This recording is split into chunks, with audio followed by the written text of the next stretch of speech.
एक दिन में कितना पानी पीना चाहिए? वेट के हिसाब से पानी होना चाहिए, तो फिर मैक्सिमम कितना होना चाहिए पानी? तो फिर ज़्यादा पानी पीने से क्या नुकसान आपको हो सकता है? पुरुष को एक दिन में कितना पानी पीना चाहिए और महिला लोग को भी एक दिन में कितना पानी आखिर पी सकते हैं? ये वीडियो बिल्कुल स्किप मत कीजिए। अगर आप लाइक एंड सब्सक्राइब नहीं किए हैं तो सबसे पहले ये कर लीजिए, क्योंकि ये वीडियो जो है आपके लिए, और इस वीडियो के माध्यम से आपको एक ऐसा चीज़ सीखने को मिलेगा जिससे आप अपने बॉडी में 50% बीमारियां जो है उसे आप दूर कर सकते हैं। पानी पीने की एकदम सटीक जानकारी मैं आपको देने वाला हूं, बस बने रहिएगा। तो चलिए आज समझते हैं पानी के बारे में कि आखिर रोजाना हम लोग को पानी कितना पीना चाहिए।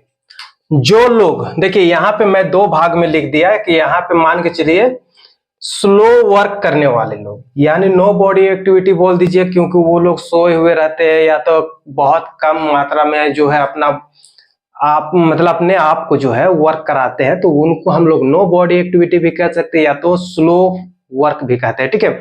और जो लोग फास्ट वर्क में कौन से लोग आते हैं, जो हार्ड वर्क करते हैं, फील्ड में हो या तो बहुत से ऐसे काम धंधा करने वाले लोग हैं जो हाईएस्ट बॉडी एक्टिविटी करते हैं, और जो जिम आते हैं उनके लिए भी। तो ये दो कैटेगरीज में है, ये आपको समझना जरूरी है कि आखिर जो लोग जिम नहीं आते हैं या घर पे रहते हैं, आराम से रहते हैं, उनको कितना पानी पीना चाहिए, जिम में जो आते हैं उनको कितना पानी चाहिए, और पानी पीते तो है तो किस कारण से जिम वाले लोग को बढ़ा करके पानी पीना चाहिए, उस बारे में समझना बहुत जरूरी है।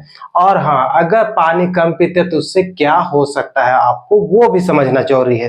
तो ये वीडियो जो है एकदम स्पेशल आपके लिए मैं आपको बना रहा हूं मैं, और आपको जो है इस जानकारी को ध्यान से समझना चाहिए। चलिए ठीक है, फटाफट समझते हैं।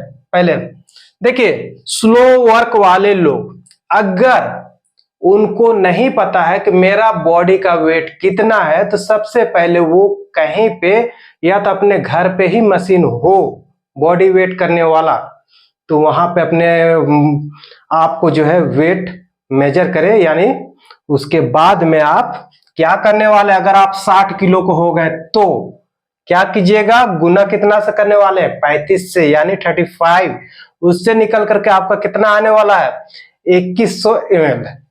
ये आपका 60 किलो वाले लोग के लिए है, 70 किलो वाले लोग के लिए है, 80 किलो वाले लोग के लिए है।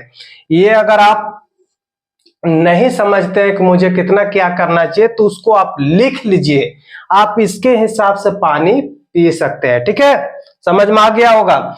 जो लोग जिम नहीं जाते हैं या तो कम बॉडी एक्टिविटी करते हैं, उनके लिए इतना पानी भी इनफ है।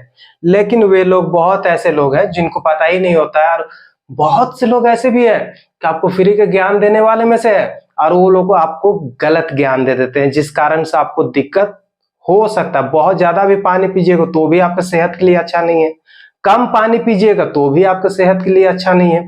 तो इसलिए खुद को समझिए और खुद को खुद से बैलेंस करके चलने की कोशिश कीजिए।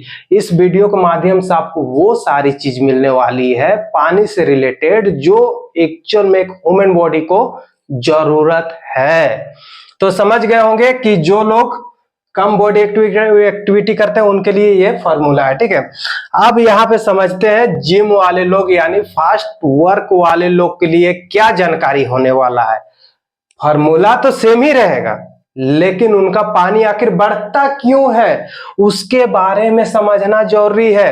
अब मान के चलिए जो लोग जिम आते हैं उनको क्या करना है, सबसे पहले उनको किस पे फोकस करना चाहिए, सुबह से लेकर के रात तक का जो खाना खाते हैं, तो ये पानी भी सुबह से लेकर के रात तक जो पीने वाले हैं उसको आपको एक बोतल हो, यानी बोतल, ठीक है। अगर हम अरे यार बोतल कैसे बनता है भाई, बोतल तो बनाने ही नहीं आ रहा मुझे, ठीक है, फिर भी बना के दिखाते हैं आपको। ये हो गया आपका बोतल, ठीक है, बोतल हो गया। सुबह से लेकर के रात तक का पानी जो पीने वाले वो आप एक बोतल में बंद कर लीजिए या तो फिर नाप करके रख लीजिएगा। जो लोग जिम आते हैं, बॉडी एक्टिविटी करते हैं, उन लोगों के लिए क्यों नापना जरूरी, सो समझिए। क्योंकि आप अपना खाना नाप करके खाने वाले हैं, क्या करने वाले हैं, नाप करके।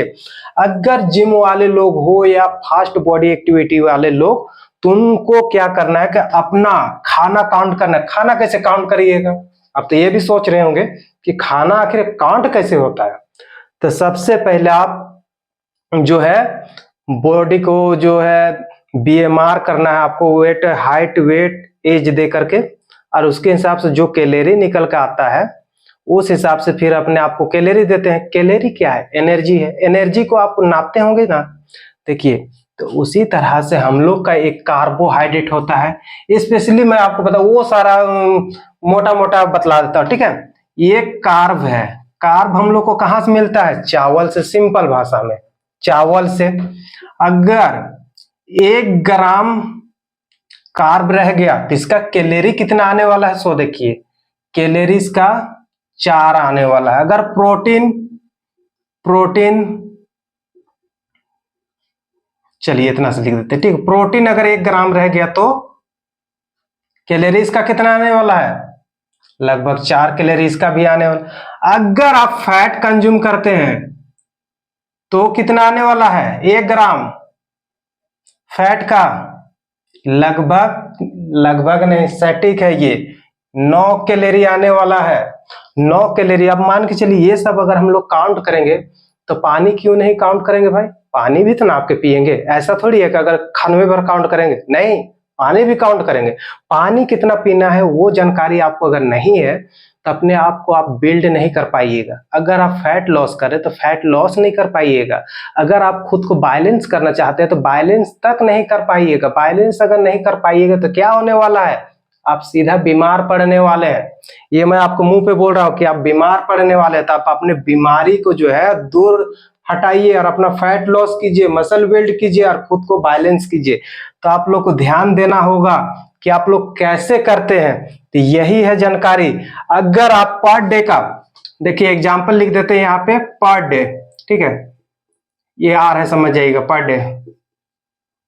पर डे का कितना होना चाहिए? अगर 50 ग्राम अगर आप कार्बोहाइड्रेट ले रहे हैं तो आपका पानी जो है कितना होना चाहिए? जस्ट 4 होगा, ठीक है। अगर 1 कैलोरी है तो 4 पानी भी होने वाला है। तो यहाँ पे 50 ग्राम को हम लोग 4 से गुना करेंगे तो कितना होने वाला है? 200 ml पानी पर डे का, सॉरी, हाँ, पर डे, क्योंकि हम लोग एग्जांपल ले रहे हैं 50 ग्राम कार्बोहाइड्रेट के पर डे के हिसाब से ले रहे हैं, तो पर डे के हिसाब से 200 ml जो है आपका पानी होगा। यहाँ पे पर डे के हिसाब से ले रहे हैं। यहाँ पे आपका नंबर जो है ज्यादा भी हो सकता है। अगर आप प्रोटीन लेते हैं 50 ग्राम तो कितना होगा? सो देखिए, 50 ग्राम को हम लोग 4 से गुना कर देते हैं, ठीक है। 4 से क्या करेंगे?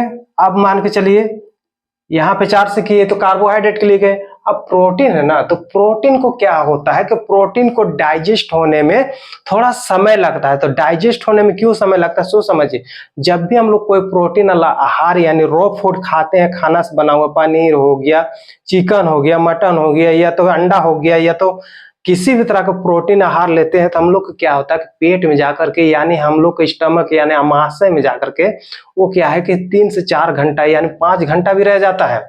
तो वहां पे रहता है, तो आप सोचिए उसको डाइजेस्ट तो कराना होगा ना, धीरे धीरे उसको तो कराना होगा। ऐसा नहीं कि उसको वहीं पे छोड़ दीजिएगा। पानी जब तक नहीं पीजिएगा तब तक कैसे ढकेलेगा बॉडी? ढकेलेगा, लेकिन थोड़ा समय लगेगा। तो इसलिए उसको थोड़ा डाइजेस्ट कराने के लिए हम लोग को पानी क्या है कि देते रहना पड़ता है टाइम टू टाइम। तो इसलिए पानी यहाँ पे डबल लगता है। तो यहाँ पे हम लोग क्या करने वाले हैं? अगर 50 ग्राम आपको प्रोटीन है तो इस पे गुना हम लोग कितना से करने वाले हैं? जस्ट डबल से करेंगे, यानी पे हम लोग यहाँ पे 8 से करने वाले हैं, ठीक है। गुना 8 से करेंगे तो बराबर कितना आ जाएगा? 800 ml होने वाला है। 80, हाँ, 800 ml यहाँ पे पानी हो जाएगा। तो पर डे का प्रोटीन अगर ले रहे हैं, अब बताइए यहाँ पे 50 ग्राम अगर इसको ले रहे हैं तो इसमें पानी कितना आ जा रहा है? 1 लीटर। तो यहाँ पे पानी ऐसे है, आ गया एग्जाम्पल में। तो इस टाइप से आपको अपना जो है ये मेजर करना है। आप सोचिए जिम वाले लोग को पानी क्यों ज्यादा जरूरी पड़ता है? क्योंकि जिम वाले लोग को जो है खाना अपना काउंट करके खाना पड़ता है, इसलिए पानी भी जो है उनको काउंट करके पीना होता है। नॉर्मल वाले लोग के लिए तो ठीक है, समझ में आता है। अगर उनको प्यास लगता है तो कभी भी पी सकते हैं, लेकिन वो लोग थोड़ा थोड़ा पी करके जिंदा रह सकते हैं। लेकिन जिम वाले लोग ऐसा गलती कर दिए तो फिर उनको बहुत बड़ा नुकसान हो सकता है खुद का।